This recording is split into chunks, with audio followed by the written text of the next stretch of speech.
Let's stay with this California delegation, which has disproportionately been helpful in this fight. It's my pleasure to introduce to you a member of the Judiciary Committee, Subcommittee on Terrorism, Congresswoman Judy Chu.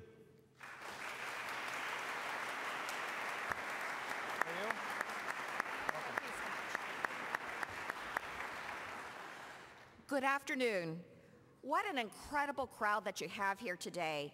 I'm always so impressed by your dedication and commitment to the issue and all the support that you've built on the Hill.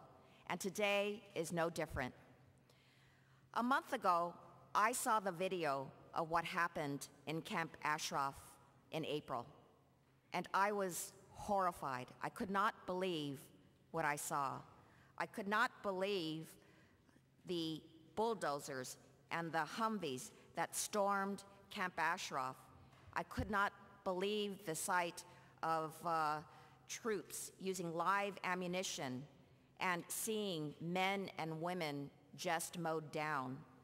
I could not believe the fact that there were 36 residents, including 8 women, that ended up losing their lives and that more than 300 others had been wounded.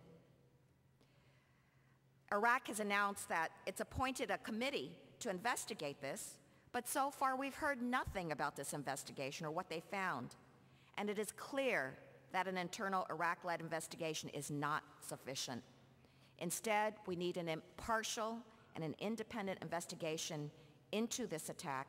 Only then will the world be satisfied that the truth about this horrible incident will be made public.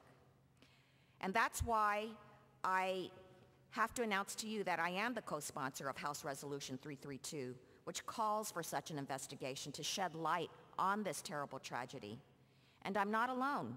I stand with my colleagues in the House, the UN, the EU, and Amnesty International in crying for a fair and just examination of the events on that fateful day. But I fear that another attack could come. And so the United States must continue to do what it can to protect the camp inhabitants and to fight any forced relocation of this camp. We cannot let these brave men and women be forced out of their homes and into the arms of enemies. We must do everything that we can to fight for their freedom and for the freedom of the Iranian people. And one of the best things that we can do is to remove the MEK from the list of foreign terrorist organizations. I'm going to work hard to get more congressional support for this important effort. We need to raise the pressure, have congressional hearings, and bring the subject to the world's ears so that finally the State Department will feel the pressure and do the right thing.